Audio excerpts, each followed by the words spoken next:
வணக்கம் நண்பா. Suzuki access கிட்ட இருந்து ஒரு புது அப்டேட் வந்திருக்கு அப்படிங்கறத சொல்லணும். என்ன அப்டேட் அப்படின்னு கேட்டீங்கன்னா, ரீசெண்டா தான் வந்து பாத்தீங்கன்னா சுசுகி ஆக்சஸ் 125 வண்டியை வந்து அப்கிரேட் பண்ணாங்க. இப்போ புது அப்கிரேடா என்ன அப்படின்னு கேட்டீங்கன்னா, டிஎஃப்டி டிஸ்பிளே வந்து கொண்டு வந்திருக்காங்க. இதுக்கு முன்னாடி ஹோண்டா ஆக்டிவா இருக்கு இல்லையா, அதுல கொண்டு வந்திருந்தாங்க. அதுக்கு காம்படிட்டிவ் கண்டிப்பா கொடுத்தாகணும்ல, அதுக்காக தான் பாத்தீங்க அப்படின்னா சுசுகியும் வந்து இந்த டிஎஃப்டி கிளஸ்டர் வந்து கொண்டு வந்திருக்காங்க. இது 4.2 இன்ச்க்கான ஒரு யூனிட்டா இருக்கு. இது ப்ளூடூத் கனெக்டிவிட்டியோட வந்துடும் அப்படிங்கறத சொல்லணும்.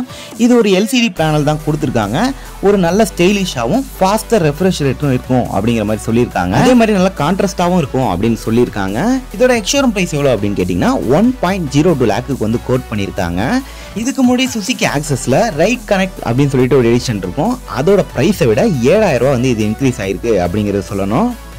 இந்த கிளஸ்டர் மட்டும் இல்லாமல் புது கலரும் வந்து கொண்டு வந்திருக்காங்க. இந்த டிஎஃப்டி கிளஸ்டரோட அந்த கலரோட பேர் என்ன அப்படின்னு கேட்டிங்கன்னா Pearl Matte Aqua Silver அப்படிங்கிற கலர் வந்து கொண்டு வந்திருக்காங்க. இந்த கலர் பார்க்கறதுக்கு நல்ல ப்ரீமியமான ஒரு லுக் வந்து கொடுக்குது அப்படிங்கிறத சொல்லணும். இதை இன்ஜின் அண்ட் மெக்கானிக்கல்லாம் பொறுத்த வரைக்கும் அதே சேம் 125cc இன்ஜின் தான் வந்து கொடுத்துருக்காங்க. வேறு எந்த விதமான ஒரு மாற்றமும் இல்லை. மற்றபடி இந்த கலர்ஸ் ஏற்கனவே உள்ள கலர்ஸ்லாம் இருக்கு இல்லையா, அதெல்லாம் வந்து இதில் கண்டினியூ ஆகும் அப்படிங்கிறத சொல்லணும். ஜஸ்ட் இவ்வளோ தான் இந்த வீடியோ. இந்த வீடியோ பிடிச்சா மறக்காமல் லைக் பண்ணுங்கள். இது மாதிரி அடுத்த வீடியோவில் பார்க்கலாம். See you later.